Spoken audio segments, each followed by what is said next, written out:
Hello বন্ধুরা, তোমার সকলকে স্বাগতম তোমাদের চ্যানেল ডাব্লিউবি প্রাইভেট টিউশনে। আজকের এই ভিডিওতে আমরা রায়মার্টিন প্রশ্নবিচিত্রা 2024 পঞ্চম শ্রেণীর গণিত বিষয় যে তোমাদের প্রথম ইউনিট টেস্টের জন্য 11 নম্বর স্কুল রয়েছে 123 নম্বর পেজে বলছে কৃষ্ণনাথ কলেজ স্কুল। এই প্রশ্নপত্রের সম্পূর্ণ উত্তর নিয়ে আজকের এই ভিডিওতে আলোচনা করব। তো চলো ভিডিও শুরু করা যাক। দেখো প্রথমে বলছে যে একের দাগে প্রশ্ন কি বলছে দেখে নাও। বলছে যে নিচে প্রশ্নের উত্তর দাও কয়েকটা। বলছে যে 21,200 21,320 দিনে কত মাস কত দিন। তাহলে আমরা জানি এক মাস সমান হচ্ছে 30 দিন, তাহলে 30 দিয়ে ভাগ করে দেবো পুরো সংখ্যাটাকে। দেখো 30 দিয়ে ভাগ করলে কি হবে, 7 দিয়ে যাবো 3 7 21 মানে 210 হবে। বিয়োগ করলে হচ্ছে 3 2 নামালাম 10 মানে 30 30 বসালাম, শূন্য এই শূন্য জন্য শূন্য নামালাম, শূন্য বসিয়ে দিলাম। তাহলে উত্তর হবে 710 মাস। আর 20 যে পড়ে আছে বাকি এটা দিন। উত্তর হতে তাহলে কত 710 মাস আর 20 দিন। নেক্সট প্রশ্ন দেখো, পরেরটা বলছে 8 ও 12 সাধারণ গুণনীয়কগুলি কি কি। তাহলে 8 এর গুণনীয়কগুলি কি কি, 1 2 4 আর 8। আমরা 8কে ভেঙে নেবো, যেগুলো যেগুলো পাবো সেগুলি হচ্ছে গুণনীয়ক। তাহলে এটাকে ভাঙলে কত হবে, 2 দিয়ে গেলে কি কি দিয়ে ভাগ যাবে সেটা জানতে হবে আমাদের। তাহলে এটা হচ্ছে 1 2 আর 4 দিয়ে যাবে আর 8 দিয়ে যাবে। আর 12কেও একইভাবে কি হবে, 12 হচ্ছে 1 2 3 4 6 12 এগুলো দিয়ে যাবে। তাই এদের মধ্যে সাধারণ গুণনীয়ক তিনটে লিখতে বলেছে, তিনটি সাধারণ গুণনীয়ক। দেখো 1 2 4 এগুলো সব মিল রয়েছে, তাহলে এগুলো কি সাধারণ গুণনীয়ক। উত্তর কি লিখে দেবে, লিখবে যে 8 ও 12 সাধারণ গুণনীয়কগুলি হলো 1 2 আর 4। পরের প্রশ্ন গয়েরটা বলছে মান নির্ণয় করো 3/10 3/10 প্লাস 4/10 প্লাস 6/10। তাহলে 10 10 10 আছে, লসাগু করে দেবো 10ই হবে। তাহলে 3 যুক্ত 4 যুক্ত 6, তাহলে 3 আর 4 7 আর 2 9, তাহলে 9/10 এটা হচ্ছে উত্তর। পরের অঙ্কটা কি বলছে দেখে নাও।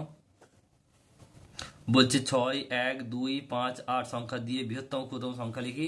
বৃহত্তম সংখ্যা হবে 8 6 5 2 1 আর ক্ষুদ্রতম হচ্ছে জাস্ট উল্টো লিখে দেবে 1 2 5 6 8।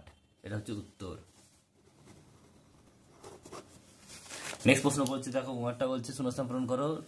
গসাগুর পূর্ণ কথা হচ্ছে গরিষ্ঠ সাধারণ। কি হবে এটা হবে গুণনীয়ক। কি লিখবে, গুণনীয়ক গুণনীয়ক। তারপরে প্রশ্ন 6 একটা শূন্যস্থান পূরণ করে দুটি সংখ্যার গসাগু ড্যাশ হলে সংখ্যা দুটি পরস্পর মৌলিক সংখ্যা হবে।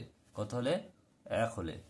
তারপরে প্রশ্ন দেখো পরেরটা রয়েছে দুইয়ের দাগের কয়েকটা সর্বাধিক কতজনের মধ্যে 22টি গোটা লিচু ও 66টি গোটা কালোজাম সমানভাবে ভাগ করা যাবে। এই অঙ্কটা তোমাদের 8 নম্বর স্কুলের দুইয়ের দাগের গয়েরটা। 8 নম্বর স্কুলের দুইয়ের দাগের গয়েরটা। তাহলে আমরা কি করব, এই গসাগু নির্ণয় করব। 22 আর 66 গসাগু দিতে গেলে হচ্ছে 11, দিতে গেলে হচ্ছে 33, 11 দিতে গেলে 11 1 11 আর 3 11 33। গসাগু কত হবে, এই 2 আর 11 গুণ করে দেবো, তাহলে 11 দুগুণে 22, 22 জনের মধ্যে ভাগ করা যাবে। এটা হচ্ছে উত্তর। পরের প্রশ্ন কি বলছে দেখো না। পরের প্রশ্ন বলছে ক্ষয়টা দিয়ে দেখ, ক্ষয়টা কি বলছে যে তাহলে এখন কত হলো, উত্তরটা হবে কত, 22। নেক্সট প্রশ্ন পরেরটা বলছে দেখো কয়েকটা একটি শরৎ বলছে একটি শরৎ রচনাবলীর মূল্য হচ্ছে 425 টাকা।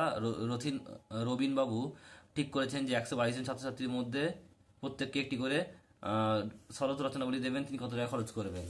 তাহলে একটি শরৎ রচনাবলীর মূল্য হচ্ছে 425 টাকা, তাহলে 122টির দাম কত হবে, বেশি হবে নিশ্চয়ই। এটা গুণ হবে, গুণটা দেখে নাও। 5 10 শূন্য হাতে 1 2 দুগুণে 4 আর 1 5 আর 4 দুগুণে 8। একইভাবে এটা কত হবে, 5 10 শূন্য হাতে 1 2 দুগুণে 4 আর 1 5 আর 4 দুগুণে 8। একে দিয়ে গেলে 5 1 5 2 1 2 4 1 4 যোগ করলে হচ্ছে 0 0 5 আর 0 5 8 আর 5 13 আর 5 18 8 হাতে 1 10 8 দিয়ে 10 আর 1 11 আর 4 আর 1 5, তাহলে 51,850 টাকা মোট খরচ হবে। তো এই যে তোমাদের যে রায়মার্টিন প্রশ্ন বিচিত্রা 2024-এর পঞ্চম শ্রেণীর যে তোমাদের গণিত বিষয়ে 123 নম্বর পেজে যে 11 নম্বর স্কুল রয়েছে সম্পূর্ণ উত্তর। ভিডিওটি কেমন লাগলো কমেন্ট বক্সে কমেন্টে জানিও। কোনো প্রশ্ন থাকলে তাও জানিও।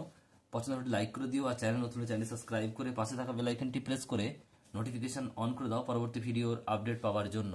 Thank you.